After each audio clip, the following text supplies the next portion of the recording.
ایک روایت میں آتا ہے، صحابہ کرام رضوانُاللہ تعالی علیہم اجمعین فرماتے ہیں کہ حضور نبی کریم صلی اللہ علیہ وسلم کبھی کبھار اتنے مسلسل روزے رکھتے تھے کہ ہمیں خدشہ ہوتا تھا کہ ابھی افطار ہی نہیں کریں گے، مطلب مسلسل روزے رکھیں، اور کبھی کبھار اتنا چھوڑ دیتے تھے روزے نہ رکھنے کو، روزے نہیں رکھتے تھے کہ ہمیں خدشہ ہوتا تھا کہ ابھی کوئی روزہ رکھیں گے نہیں۔ تو حضور نبی کریم صلی اللہ علیہ وسلم نے کثرت سے روزے رکھے بھی ہیں، کثرت سے چھوڑے بھی ہیں شعبان المعظم کے۔ تو ترغیب ملتی ہے ہمیں کہ ہم شعبان المعظم کے اندر زیادہ سے زیادہ روزے رکھیں، خاص طور پر اسلامی مہینوں کی جو 13، 14، 15 تاریخ ہوتی ہے، جنہیں ایام بیز کہا جاتا ہے، ان کے اندر روزہ رکھیں ہم۔ حضور نبی کریم صلی اللہ علیہ وسلم سے روزہ رکھنا ثابت ہے، ترغیب ہے اس کی طرف۔ حضرت عائشہ رضی اللہ تعالی عنہا سے روایت ہے، فرماتی ہیں کہ مجھ سے جو روزے قضا ہو جاتے تھے، عورتیں ہوتی ہیں حیض کی وجہ سے کبھی کبھار روزے کی حالت میں اگر حیض آ جائے تو روزہ نہیں رکھ سکتی ہیں، مجبوری کی وجہ سے، بیماری کی وجہ سے، تو وہ روزے جب وہ کہتی ہیں کہ مجھ سے چھوٹ جاتے تھے رمضان المبارک کے، تو میں شعبان المعظم کے اندر رکھتی تھی، اور اس میں میرے لیے آسانی بھی ہوتی تھی۔ آسانی کیا ہوتی تھی کہ حضور نبی کریم صلی اللہ علیہ وسلم بھی روزے رکھتے تھے، میں بھی روزے رکھتی تھی، اس طرح ہمارے لیے آسانی تھی۔ تو اس سے معلوم ہوتا ہے کہ حضور نبی کریم صلی اللہ علیہ وسلم شعبان المعظم کے اندر زیادہ سے زیادہ روزوں کا اہتمام فرماتے تھے۔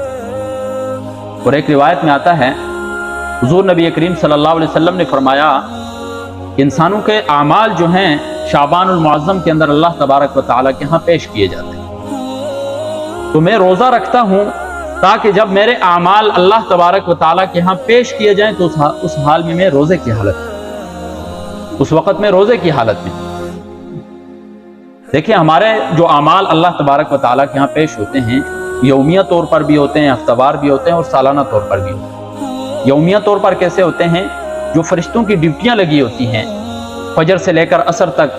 فرشتے ہوتے ہیں، وہ ہمارے اعمال لکھ رہے ہوتے ہیں، وہ پھر جب عصر کا وقت ہوتا ہے وہ اٹھ جاتے ہیں،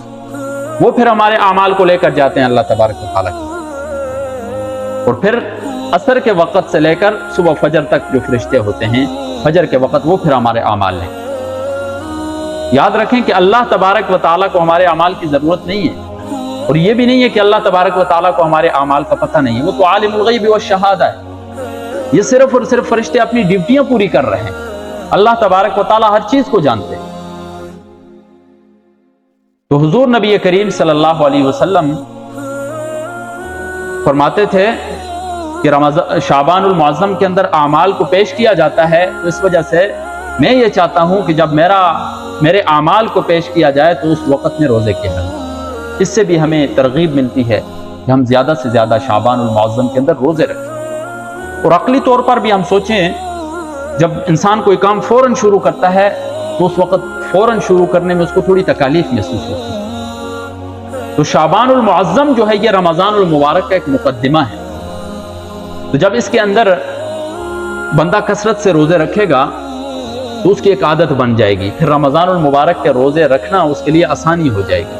سحری کے لیے اٹھنا اس کے لیے اچھا ہوگا، وہ آسانی سے اٹھ جائے گا سحری کے لیے۔ اس کے علاوہ بھی دن بھر روزہ رکھا ہوگا پہلے تو ایک عادت بن گئی، وگرنہ جن لوگوں کی عادت نہیں ہوتی ہے اچانک روزہ رکھ لیتے ہیں تو ان کی حالت بڑی خراب ہو جاتی ہے۔ تو اس میں بھی حکمت ہے یہ کہ رمضان المبارک کے لیے اختیاری ہو رہی ہوتی ہے۔